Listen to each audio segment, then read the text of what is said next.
Vocês me ouvem bem? Sim? Então, bom dia a todos, a todas, a todos. Eu queria começar agradecendo muito o convite de Paola, de Dilton, mas agradecendo a gentileza de todo o laboratório, que enfim, sempre recebe a gente muito bem aqui em Salvador.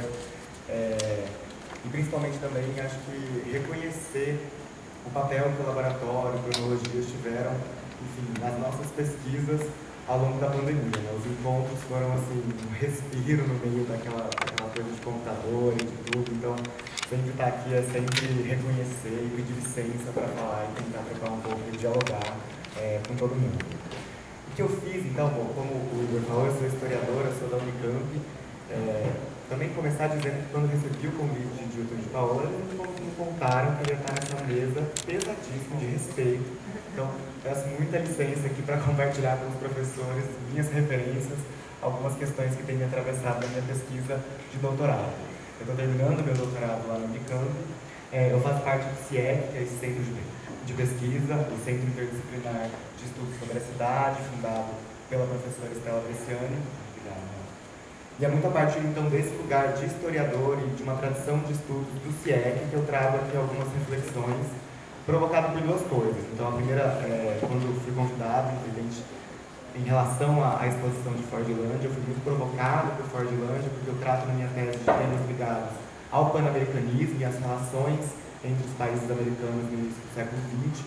Então, Fordlândia, ainda que não fosse algo objetivo do meu estudo, parecia ser um bom farol para eu trazer algumas questões que eu venho desenvolvendo ao longo da tese. E a outra, na verdade, enfim, meio esse estudo todo, revisitando as coisas que o próprio laboratório vem produzindo a partir da exposição, eu li recentemente os dois textos, tanto de Igor e de Nalu, que saiu na Redobra, quanto a conversa com a galera da Suspended Spaces e com Margarete, que também saiu na Redobra. E uma fala de Margarete me pegou muito, né, no meio daquela conversa, que era ela justamente nos lembrando que essa iniciativa de Ford aqui no Brasil, ela se situa em um contexto político um pouco mais amplo, que é justamente o pan-americanismo e, mais do que isso, esse liberalismo que estava sendo desenvolvido, tensionado e praticado nas primeiras décadas do século XX. Então, eu parti muito desse lugar de tentar situar, a partir desse projeto, outras iniciativas e, a partir de então, pensar então essa questão das temporalidades urbanas e a suspensão. Acho que como o Guido também, como o professor eu também coloco em questão, talvez, essa suspensão, porque eu acho que eu falo muito de um lugar em que as temporalidades urbanas são tempos da política. Então, aí já questiono também para a gente poder debater depois, se a gente está falando de uma suspensão desses tempos da cidade, a gente está falando de uma suspensão da política, qual seria a relação, então, esses dois elementos que, para mim, são muito ligados e que eu acho que vão aparecer. Então, tento fazer algumas aproximações de Ford, dos Estados Unidos com a América Latina, e talvez falando até mais especificamente, não de América Latina, mas de América do Sul, que é onde eu venho concentrando, então, os meus estudos do doutorado, para pensar, então, o urbano como estratégia, principalmente a partir do papel desempenhado pela União Pan-Americana nesses projetos de integração continental, de imperialismo político e cultural, e pensando, sobretudo, a política como articuladora. Articulação aqui, talvez, no sentido de dotar de sentido, de dar significado a essas relações, a esses projetos, que são projetos de cidade, projetos, sobretudo, de futuro, para pensar a América ao longo da primeira década do século XX. Isso também me veio muito a partir da leitura do Greg Grant, que o artigo dos livros trabalha bastante também, que escreveu o livro sobre Fordlândia. Pode passar, por favor? Porque essa é a epígrafe que ele escolhe para começar o livro, né? É uma epígrafe dessa peça de Brad, de Acessão que era da cidade de Mahogany, em que eles perguntam, mas por que precisamos de uma Mahogany? E a resposta seria porque este mundo é louco. Então, talvez pensar que mundo é esse que a gente está falando, né? E no caso aqui, especificamente da minha fala e das minhas reflexões, é pensar esse mundo que é a América, e as diversas temporalidades, na verdade, que a partir do pan-americanismo são articuladas para projetar esse futuro para a América no início do século XX. Então, enfim, não vou passar por todos os slides, porque como eu não sabia direito quanto tempo eu ia ter, eu trouxe assim, podia ser uma fala de 15 para 2 horas. Quando a gente acaba uma tese, a gente fica um pouco obcecado pelos nossos assuntos. Mas pode passar, por favor? Então, essas fotos todas estão lá no acervo do Henry Ford. Então, aqui a gente tem esse mapa bem detalhado, que de certa maneira coloca a América do Sul como relevo, dá relevo à América do Sul como um ambiente a ser, então, aproximado dos Estados Unidos por essas iniciativas, mas também lembrando que Ford estava encampando e estava levando à frente um tipo específico de americanismo a partir de um tipo específico de liberalismo que entrava inclusive em conflito com outras elaborações dessa doutrina ou dessa prática pan-americanista nesse período. A gente tem os próprios Rockefeller, uma série de outras iniciativas levadas a cabo em nome da América nesse período que nem sempre eram coadunavam-se com essa ideia do Ford. E também trago também essa foto do próprio Roosevelt apontando para o território da América do Sul. E voltando ao Greg Grandin, né, que é o cara que escreve o livro sobre Fordlândia, o que me chama a atenção é que quando me foi feito o convite também, e eu recuperei esse livro, que é um livro muito gostoso de se ler, né, não sei se vocês concordam comigo, eu estava lendo um outro artigo do Greg Grandin, que falava especificamente sobre americanismo. Então era um artigo que ele tentava recuperar algumas iniciativas feitas em nome da América, o artigo chamado O Seu Americanismo e o Meu, para justamente tentar pontuar as diferenças e tensões levadas a cabo por esse ideário americanista nessas épocas. Então ele começa justamente falando do Roosevelt no começo do século XX, mas vai até o Franklin Roosevelt, né, depois das políticas de boa vizinhança, e chega até a década de 40, para a gente tentar traçar então um percurso que é uma cronologia política de fato dessa ideia, que vai se articulando a essa ideia de cidade, a essa perspectiva sobre o urbano, que é uma perspectiva do urbano como estratégia, então, política de aproximação e comercial, cultural, social, enfim, uma série de outros enfeixes. Pode passar, por favor. Também trago, eu não vou entrar muito em detalhes sobre isso, mas também faz parte da minha pesquisa. Na minha pesquisa eu pude visitar alguns acervos diplomáticos, o que me abriu também um outro campo de pesquisa e de análise para a gente pensar essa interface da cidade como um artefato diplomático. Então, como por meio desses debates urbanos e urbanísticos eram traçadas relações diplomáticas entre os países da América nesse período, em um momento que o próprio Ministério das Relações Exteriores de cada um desses países, sobretudo da América do Sul, estava se conformando. Então, como as cidades acabaram também tendo como efeito um mote a conformação dessa espécie de burocracia diplomática que inclusive ia muito no sentido de facilitar a vinda de profissionais para cá, a construção da própria Fordlândia, né, possibilitar a construção da própria Fordlândia. Então, esses são acervos que eu achei, esses excertos que eu achei de jornais lá no Arquivo do Itamaraty, no Rio de Janeiro, esse do Brasil, o Jornal do Brasil, e esse do jornal argentino, fazendo muitas críticas, então, a esse quadro, a essa moldura trazida pelo Roosevelt para a América do Sul, em uma perspectiva extremamente crítica. Obrigado. Então, tudo isso, então, falando sobre as cronologias políticas, para situar esse projeto de Fordlândia e situar todos esses americanismos em uma cronologia e uma temporalidade um pouco mais alargada. Se a gente pega desde o século XIX, isso tudo está no trabalho do Gregório Seltzer, que é um cara que compilou, de fato, as intervenções dos Estados Unidos na América Latina em uns 4 volumes, e todos os volumes começam com essa ideia do Bolívar, que os Estados Unidos parecem destinados pela providência a atormentar a América com as misérias em nome da liberdade, e aí chama a atenção de novo para esse liberalismo que estava embutido nesses projetos políticos.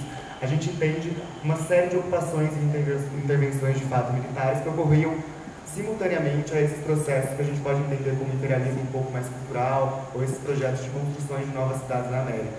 Chama a atenção também, é o que a pesquisa vem mostrando, que se na América Central essas intervenções eram mais comuns e mais militarizadas, a relação dos Estados Unidos com a América do Sul parecia assumir alguns outros tons, muitos deles pautados então por esses projetos que a gente pode caracterizar como urbanos e como urbanísticos.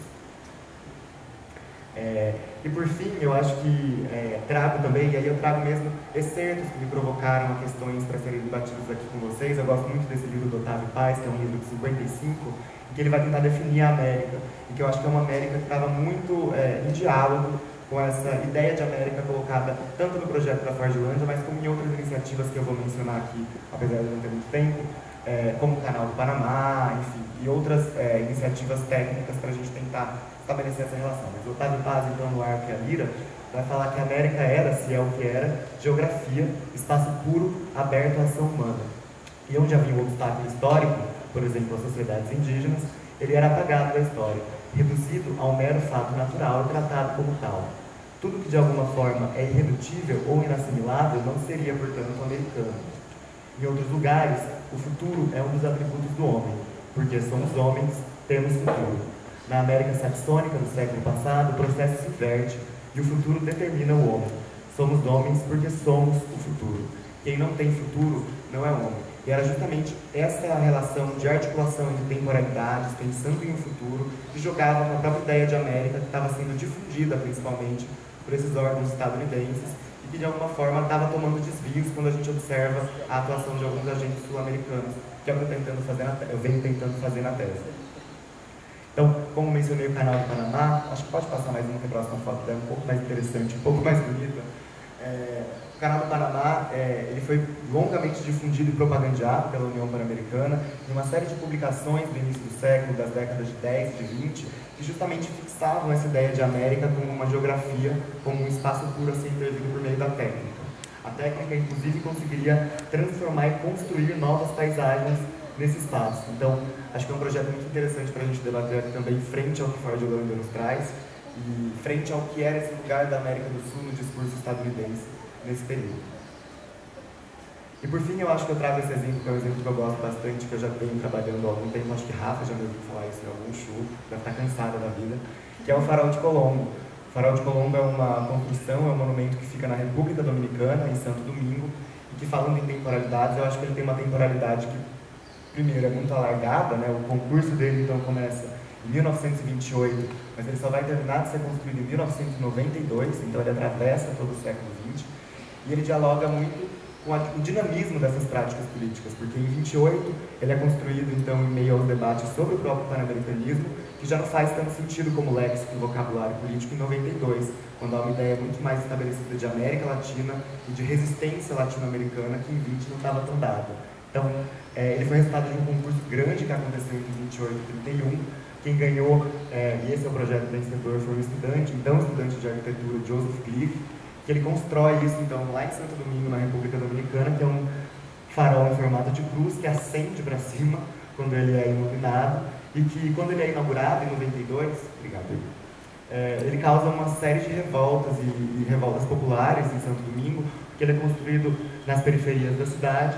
Na inauguração, essas periferias são cobertas por tapumes, e quando justamente ele é acendido, né, o farol é acendido, parte da cidade ficava sem luz. Então, há uma série de tensões inerentes à construção desse projeto que continua lá até hoje. Eu não tive tempo de ir até lá conhecer, infelizmente, mas ele trabalha muito, né, o Farol de Colombo, ele trabalha novamente com essa ideia de várias temporalidades em torno da história da América, que são recuperadas no século XX, com propósitos e objetivos muito claros por parte dos Estados Unidos.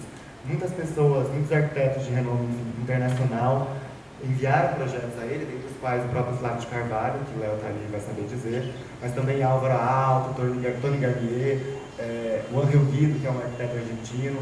Muitas pessoas, então, estão envolvidas com esse farol e que interpretam justamente a história da América em diferentes maneiras a partir dessa ideia. Acho que eu trouxe algumas imagens, a gente vai passar só rapidinho para vocês terem uma noção. Muitas delas apostando, então, nessas verticalidades.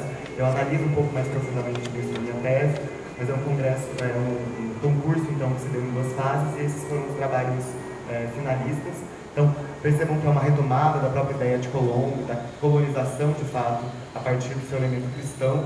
Em 92, o Papa João Paulo II vai até Santo Domingo para inaugurar o monumento, por favor.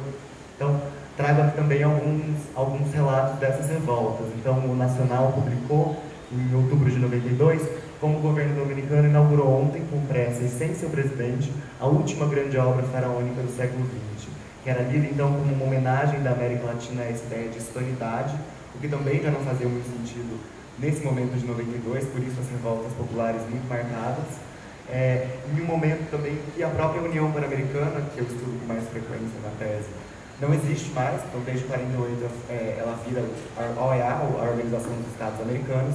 Então, uma transformação também, um dinamismo político que atravessa esses projetos urbanos e que são muito presentes até hoje, são reivindicados até hoje, quando a gente está falando das relações interamericanas. Eu acho que era mais ou menos isso. Vou ler então essa última citação que também foi provocada por esse chamado, que é desse livro que eu gosto bastante, do Michel Trujillo, que é um grande estudioso do Haiti também, em que ele vai falar como uma abundância tanto de fontes quanto de narrativas, o que ele observa. Até 92 havia mesmo um sentido global de consenso, apesar de forjado bastante recente, em torno do significado da primeira viagem de Colombo, de 1492. Os principais dogmas dos textos históricos foram modelados e substanciados ao longo de celebrações públicas que pareciam reforçar esse significado. Então, dentro desse acervo inteiramente aberto, os silêncios são produzidos não tanto por uma ausência de fatos ou interpretações, como por apropriações conflitantes da figura de Colombo, que eu acho que é muito o que eu observo também nesses projetos que eu analiso da tese. É um silêncio não por ausência, mas talvez por uma polifonia colocada em combate, em choque, em negociação, em disputa direta. Acho que era mais ou menos isso que eu ia para compartilhar com vocês. Espero não ter chateado ninguém com a demora e me coloco inteiramente à disposição para o debate. Muito obrigado.